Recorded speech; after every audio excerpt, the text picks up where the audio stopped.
Hey everyone, and welcome to my preview of this weekend's Styrian Grand Prix. So the first of two Grand Prix to be held at Austria.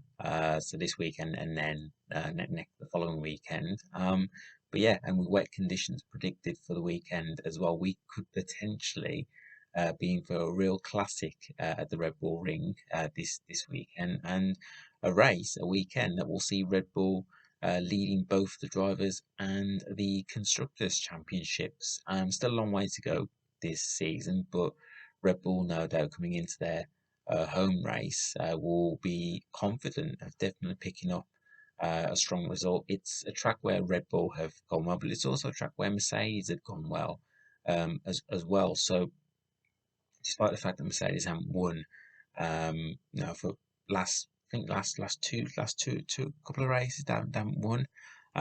Even so, there's a lot to play for, and there's still a very long way to go this season. And with a wet race potentially this weekend, that could definitely spice things up. And we could also perhaps see a new winner this year. So maybe we might not see a Verstappen or Lewis win this weekend. So I think potentially that could be good for Formula One to have a new winner in Formula One. But we'll wait and see what this weekend brings. But before I go on to look ahead to Styrian Grand Prix and some reflection back on the French Grand Prix, really just want to offer my congratulations to Mr. and Mrs. Hulkenberg, who tied the knot earlier this week. Just want to wish Nico and his other half a happy long married life together. And yeah, really great news earlier this week. And once again,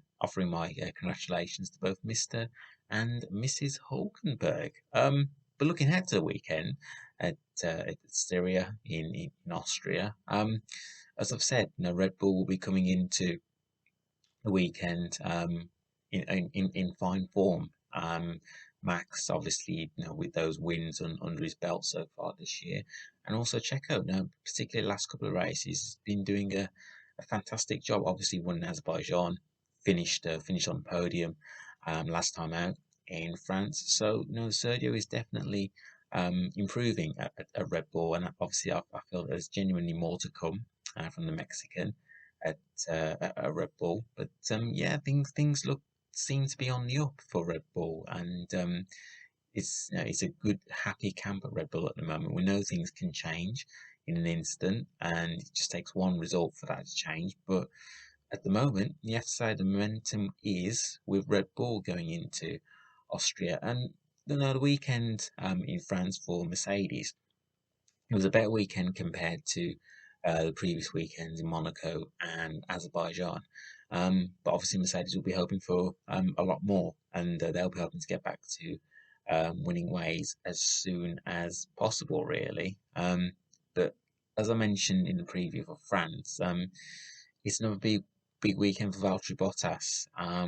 Look, unfortunately, if he continues to get poor results, and if he's not right up there with the Red Bulls and challenging Lewis for race wins, then obviously the questions are going to continue to mount in terms of his future Mercedes in 2022. But it is a track, but Austria is a track where Bottas has won in the past, so he has actually got good memories of racing in Austria, and hopefully he will have a strong weekend um, in Austria. And actually, to see him, to hear him, um, in a way, in France, him on the team radio about him questioning the strategy. Actually, him showing that feistiness is not actually it's actually not a bad thing.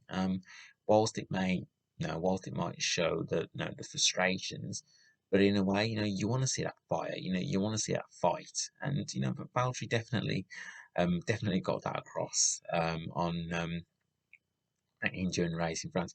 And the thing is, though, in the first part of the race, actually Valtteri looked quite good. He actually was looking quite racy, and he was in contention for at least finishing on the podium.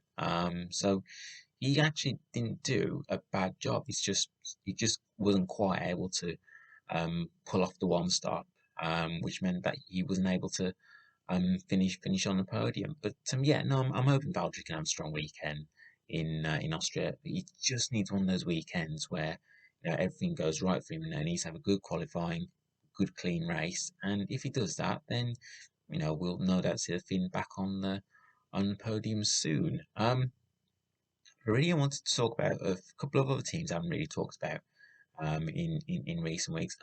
Just want to talk about Williams. Obviously last time out we saw George Russell finished 12th in France.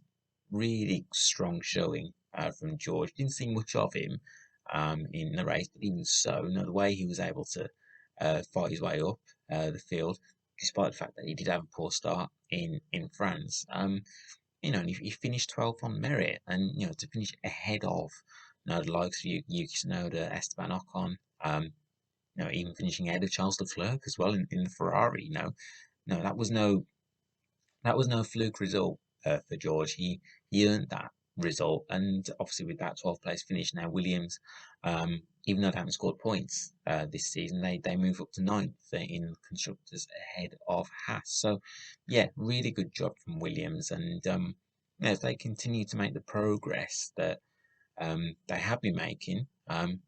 No, even last year as well, there were signs that they were making progress, and if they can build on that progress from last year, continue to build on the start that they've made this year, then the points will come for Williams. And also Nicholas Latifi as well didn't quite have the best of races in France, but he almost made it into Q2 on Saturday. So you could argue that Nicholas's qualifying performances are improving. So obviously still not been able to qualify ahead of George.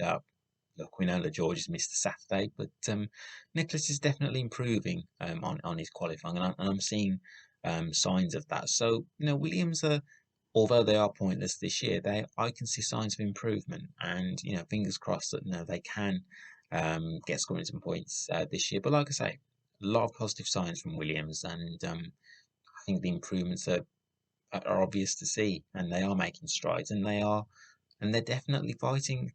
No, the lower, you could argue, the lower end of the midfield, but they are there, and they are there on merit. So yeah, good on Williams, and hope to see them score some points this season. Alfa Romeo.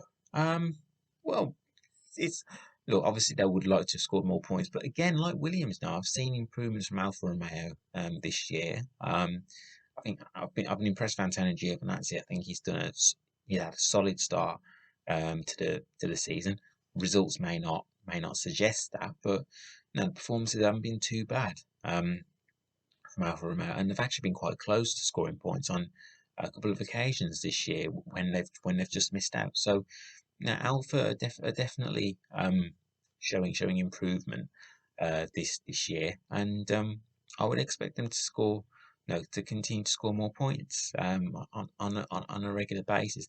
As I mentioned, the points tally at the moment may not, would suggest that it hasn't been a great start, but actually there have been improvements I've seen at Alfa Romeo, and yeah, I think there's definitely positives that they can take from the way they've performed so far this year, but they just need to